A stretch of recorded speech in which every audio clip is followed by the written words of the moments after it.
Okay, I'm reading from Ask and It Is Given, and I seem to lose my bookmarkers, my page markers. So I'm going to read from chapter 11. I think that's where I was at, but sometimes I end up repeating because I can't remember very well where I was. Anyways, here we go.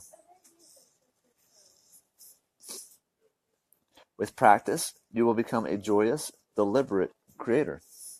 As you consciously consider the way you feel, you will get better and better at directing source energy, and you will become a disciplined and joyous, deliberate creator. With practice, you will be able to achieve a focused control of this creative energy, and, like the skilled sculptor, you will take delight in the molding of this energy, which creates worlds and directs it towards your individual creative endeavors. As you focus creative energy, there are two factors to consider. First, the intensity and speed of energy, and second, your level of allowing or resisting it. The first factor has to do with the amount of time you have spent considering your desire and to what degree you have become specific. In other words, when you have been wanting something for a long time, your summoning power is much greater than if you were thinking about it for the first time today. Also, whenever you have considered it for some time, having experienced contrast that helps you to become even more specific about it, your desire summons it in an even more powerful way. Once a desire has achieved that sort of power or speed, it is quite easy for you to feel how you are going with the second factor, the allowing or resisting part of the equation. When you are thinking about something that you have been wanting for a very long time, and in this moment you are noticing that it has not yet happened, a strong negative emotion would be present within you. For you are thinking about something that has very strong energy that you are not in vibrational alignment with. However, if you are thinking about something that you have been wanting for a long time, and you are imagining that it is happening, then your emotion would be one of anticipation or eagerness. And so, you can tell by the way you feel whether in this moment you are a match to your desire or a match to its absence, whether you are allowing or resisting your desire, or whether you are, in this moment, helping or hindering. It's not about controlling thoughts, it's about guiding thoughts. In your highly technologically evolved society, where you have immediate access to almost everything that is happening around your planet, you are bombarded with thoughts and ideas that, at times, feel invasive to your personal experience. And so, the idea of controlling your thoughts when there are so many other thoughts coming forth seems impossible. It seems, instead, rather normal to just give your attention to whatever is in front of you. We are not encouraging you to make an effort to control your thoughts, but instead, to make an effort to, more or less, guide your thoughts. And it is not even so much about guiding your thoughts as it is about reaching for a feeling, because reaching for the way you would like to feel is an easier way to hold your thoughts in vibrational alignment with that which you believe is good. The law of attraction is already magnetically attracting and organizing your thoughts. So having an understanding of and deliberately working with the law of attraction is extremely helpful in an effort at guiding your own thoughts. Remember, when you give your attention to a thought, the thought immediately becomes activated within you. So the law of attraction immediately responds, which means that other thoughts in vibrational harmony with the thought that you have just activated now join your activated thought, making it more pronounced, more powerful, and more attractive thought. And as continue your focus, and as your thought expands, that more powerful thought that you have just activated is joined by others like it, and on it goes.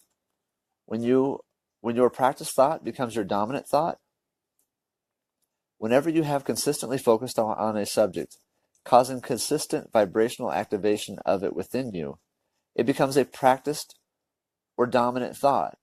And once that happens, things that match it will begin to manifest around your dominant thought. In the same way that your earlier thought was joined by other thoughts that matched it, now things that match your dominant thoughts will begin to show up in your experience. Magazine articles, conversations with friends, personal observations. The attraction process will become very apparent. Once your focused attention has sufficiently activated a dominant vibration within you, things, wanted or unwanted, will begin to make their way into your personal experience. It is law. How to effectively become a deliberate creator. Remember, before you can effectively benefit from paying attention to your emotions, you must first accept that well-being is the only stream that flows. You can allow or disallow this stream, but when you allow it, you are well, and when you disallow it, you are sick. In other words, there is only a stream of wellness, which you are allowing or resisting, and you can tell by the way you feel what you are doing. You are supposed to thrive. You are supposed to feel good. You are good. You are loved, and well-being is constantly flowing to you. And if you will allow it, it will manifest in all manners of way in your experience. Whatever you are giving your attention to is already pushing an energy vibration. And as you hold your attention upon it, you begin to vibrate as it is vibrating. Each time you focus upon it, and each time you offer the vibration, it feels easier for you to do it the next time, until in time you develop a sort of vibrational proclivity. It is like practicing anything. It can get easier and easier, and with enough focusing on this thought, and therefore practicing this vibration, you form what you call a belief. A belief is only practiced vibration. In other words, once you have practiced a thought long enough, then anytime you approach the subject of that thought, the law of attraction will take you easily into full vibration of your belief. So now, the law of attraction accepts that belief as your point of attraction and brings to you things that match your vibration. And so, as you have life experience that matches those thoughts you were pondering, you conclude, yes, this is truth. And while it may be accurate to call it truth, we would prefer to call it attraction or creation. Anything that you give your attention to will become your truth. The law of attraction says that it must. Your life, and everyone else's too, is but a reflection of the predominance of your thoughts. There is no exception to this. Have you made a decision to direct your thoughts? To be the deliberate creator of your own experience, you will be one who has decided to direct your thoughts. For only when you deliberately choose the direction of your thoughts can you deliberately affect your own point of attraction. You can continue to discuss, observe, and believe things in the same way you always have and make changes in your point of attraction. Any more, as we mentioned previously, than you can set your radio dial to 6:30 a.m. and receive the broadcast from 101 FM. Your vibrational frequencies have to match. Every emotion that you feel is about your alignment or misalignment with the energy of your source. Your emotions are your indicators of your vibrational variance between your physical being and your inner being. And when you pay attention to those emotions and try to focus on good-feeling thoughts, you are then using your emotional guidance system in the way you intended when you decided to come into this physical body. Your emotional guidance system is the key to helping you understand what your vibrational content is, and therefore exactly what your current point of attraction is. Distinguishing between the actual thought of what you want compared to the thought of its absence is sometimes difficult, but distinguishing between the emotional response to your thought of your desire and your emotional response to your thought of your absence of your desire is a very easy thing to do, because when you are fully focused upon your desire, and your vibrational offering purely reflects that, you feel wonderful. And when you focus upon the absence of something you truly want, you feel awful. Your emotions will always let you know what you are doing with your vibration. Your emotions always let you know exactly what your point of attraction is.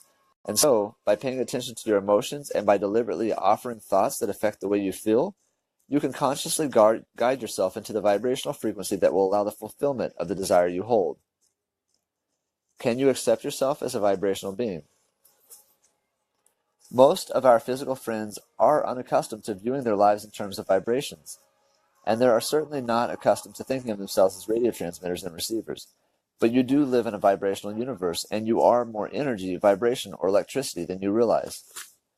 Once you allow this new orientation and begin to accept yourself as a vibrational being who attracts all things that come into your experience, then you will begin the delicious journey into deliberate creation. Once you begin to desire the correlation between what you are thinking, what you are feeling, and what you are receiving, now you have it. Now you will hold all the keys that are necessary to get from wherever you want, wherever you are to wherever you want to be on all subjects. So I'm going to go ahead and read chapter 12. Your emotional set points are within your control. Most people do not believe they have control over what they believe. They observe things happening around them and evaluate them, but they usually feel that they have no control whatsoever about the belief that is formulating within them.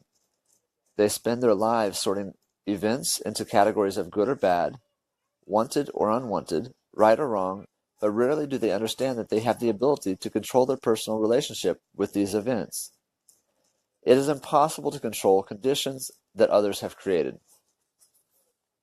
Since many people approve of some of the conditions that others have created but disapprove of others, they set out on the impossible mission of trying to control conditions through personal force or strength, or gathering together in groups to gain the feeling of more power or control. They seek to preserve their own well-being by attempting to take control of any circumstances. Moods as indicators of your emotional set points. When you continue to focus upon any thought, it becomes increasingly easy to continue to focus upon it because the law of attraction is making more thoughts like it available to you. And so, emotionally speaking, you are developing a mood or an attitude. Vibrationally speaking, you are achieving a habitual vibrational groove, so to speak, or a set point. Your mood is showing you a good representation of what you are inviting into your experience. Your mood, or your general feeling about something, is a clear indication of your practice vibration. In other words, whenever any subject is activated within you through your exposure to your environment, your vibration jumps immediately to your most practiced vibrational place, or set point. For example, let us say that when you were a child, your parents experienced severe financial difficulty, and so the lack of money and the inability to purchase desired things was often discussed in your home. With the accompanying emotions of worry and fear, often in response to your request for something, you were told that money doesn't grow on trees, and that just because you want it doesn't mean you'll get it, and that you, like everyone else in this family, should learn to do without. And that is just the way that it is. Because of years of exposure to these thoughts of lack, your habit of thought around the subject of money, your emotional set point, became one of low expectation of financial success. And so whenever you thought about money or abundance, your mood or attitude would immediately shift to disappointment, worry, or anger. Or when you were a child, maybe your friend's mother was killed in an automobile accident, and then your close association with someone who was experiencing such severe childhood trauma made you fearful for the well-being of your own parents. Whenever they traveled somewhere by automobile, you were gripped by fear until they returned, and so bit by bit you developed a habit of worrying about the well-being of those you loved. Your emotional set point became of insecurity. Or when you were a teenager, perhaps your grandmother suddenly died of a heart attack, and in the years that followed her death, you often heard your mother expressing her concern about the high probability of the same thing happening to her and her children, including you. Nearly every time any conversation about your grandmother came up, her untimely heart attack became an emotional and fear-producing part of the conversation. Even though your body was strong and you continued to feel physically good, a concern about your own physical vulnerability rumbled under the surface. And so, over time, you achieved the emotional set point of physical vulnerability. Your emotional set points can be changed. In the same way that your emotional set points can change from feeling basically good or secure to feeling bad or insecure, your set points can change from not feeling good to feeling good. For your set points are achieved simply by attention to a subject and through your practiced thought.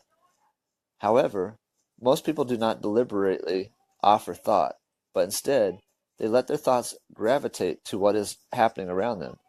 Something happens, they observe. They have an emotional feeling response to what they are observing, and since they usually feel powerless in controlling what they are observing, they conclude that they have no control over their emotional response to what they are observing. We want you to understand that you do have absolute control over the set points that you achieve. And we want you to understand the extreme value in deliberately achieving your own set points. Because once you expect something, it will come. The details of it may play out differently, but the vibrational essence will always be an exact match. Oh wow, I guess that's the end of chapter 12. So, chapter 13 is Allow Your Feelings to Be Your Guide. It's a good book. Again, this is Ask and It Shall Be Given, Learning to Manifest Your Destiny by Esther and Jerry Hicks. So I want to thank you for watching, and hopefully you gained from this experience.